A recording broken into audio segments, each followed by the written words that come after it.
Edition of BK Connect.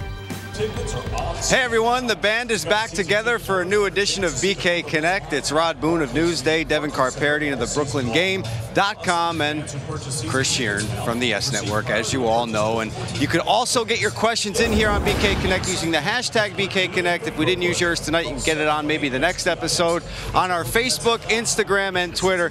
Devin, I want to talk about, we're heading down the stretch. The Chicago Bulls, one of the teams the Nets are chasing. They lost the first two games to them this season. Very impressive outing by the Bulls Monday night. You mean the Nets? Very impressive outing by the Nets. By the Nets, I'm sorry, against the Bulls. And you're right, and it led to something I didn't think I was ever going to say in the history of professional basketball, is that Jason Kidd thoroughly outcoached and outclassed Tom Thibodeau on Monday night. Tom's team was unprepared for a Nets team that played basically his style of defense. They put Joakim Noah on Paul Pierce, which drawed him out of the paint, allowed the Nets to score 36 points in the paint, draw a lot of fouls inside.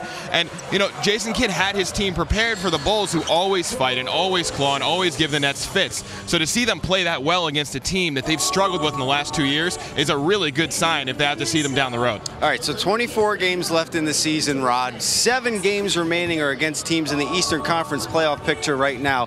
Who would be the most optimal opponent for the Nets come playoff time? You know what, right now you probably would say the Miami Heat. It seems like, I mean, it's funny to say that right now. Be careful what you wish I know, for. right? I mean, but the Nets don't do well against big, tall teams. The Pacers are a really big, tall team. The Miami Heat play kind of small ball. So the Miami Heat, while they're the champions, they're the big kids on the block. To me, the Nets probably want to face those guys because they actually play their style of ball a little bit better on, I think. Yeah, I think Miami is an intriguing matchup for them because they have beaten them twice, but you don't want to face playoff LeBron James. That's one of the issues here. You don't want to face probably the best player in the league. You don't want to face regular season LeBron. Well, they've beaten them twice, so they've had a chance to face them and do some good things. But, you know, when it comes to playoffs, all the matchups change. It's really hard to see. There's no real clear team that you'd want them to face in the playoffs because every team gives them kind of trouble. The Wizards are a wild card here. You know, they don't know how to handle Marcin Gortat because they don't have the size to go against him. Chicago, like we were just talking about, always gives them fits. It's really hard to see just what would be their best matchup. All I know is if they face Indiana, something's gone wrong. And tonight they're going to get another test with some good frontline play with Memphis, with Gasol and Zach Randolph down there as well, and Costa Koufis, we can't forget about him too. All right, guys, let's get to our first question of the night here on BK Connect, and it comes to us from @RGlasser via the Twitter. What can the Nets do to retain Andre Kirilenko next season? Well, you know, I had a chance to talk to Andre actually a couple months ago about this very topic. You know, he's been a guy who's talked about retiring before in a couple of years, and I asked him, you know, where do you see yourself down the line? He said, let me finish these 2 years. And that seems to me, to a guy who's thinking, I'm going to play these 2 years. Now, Kirilenko has a player option with the Nets, and he can execute next year. He might be able to get more money elsewhere. But it looks like right now, at least his mentality is, I'm happy in Brooklyn. I'm going to stay here for a little while. Right. It's always hard to read players' minds, but let's be honest.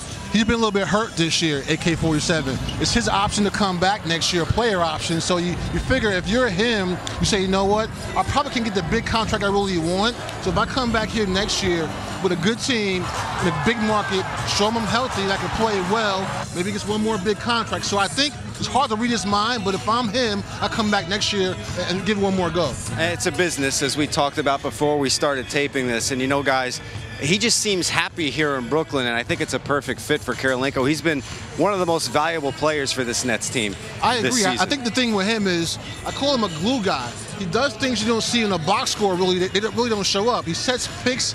His passes are uncanny. He makes wild, crazy shots. I mean, he's a really good player for them. And to me, on a really good championship type of team, you need a player like him to do the dirty work. He does it very well for this team. Yeah, he sees the floor in a way a lot of guys, I think, just don't see it. There's basketball IQ, Devin. We always hear that. Incredible. Yeah. I mean, you see him make these little touch passes that no one else will make. I mean, he can't shoot outside of 15 feet, but the way he passes the ball, you don't really need him to. Right. So I think they've really got something great in Kirilenko. Now, if he can stay on the floor, that'd be even better. The biggest thing with him is he also helps out defensively. He can guard 1 through 5. So you talk about LeBron James or someone like that, you put him on a guy like a superstar like that player, he can keep him in check pretty much. Mr. Versatility. Exactly. All right, let's get to our second question. It comes to us from @BKNets tweets via Twitter. Will the Nets ever go back to a traditional starting five by adding another big, guys? In short, no.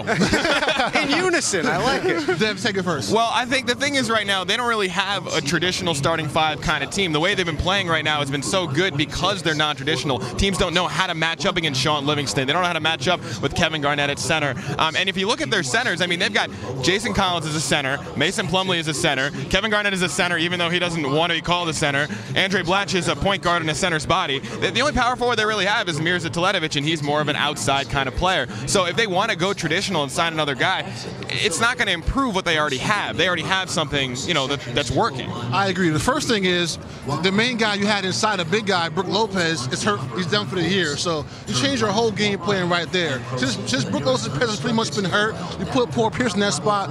Pierce has been great. He took it on to come out there and take that role. He's playing really well. He takes guys outside the paint, which makes it hard if you're a big guy to want to go out there and defend that player because you want to also be by the rim to make sure you're there to help out your teammates. So Paul Pierce playing the way he's playing right now, the Nets, if they keep that going, they'll be okay, I think, at that spot. Yeah, Pierce is very crafty. I mean, on Monday night he was playing Carlos Boozer, and Boozer wasn't able to do much against him. And on the other side, Joakim Noah is guarding him, pulls him out of the paint. So to have that kind of versatility is a big difference. We have to run, guys. I know you want to keep talking. They can talk about the Nets forever here on BK Connect. Thanks for checking in with us, and remember, use the hashtag BK Connect to get your questions at us here on Yes.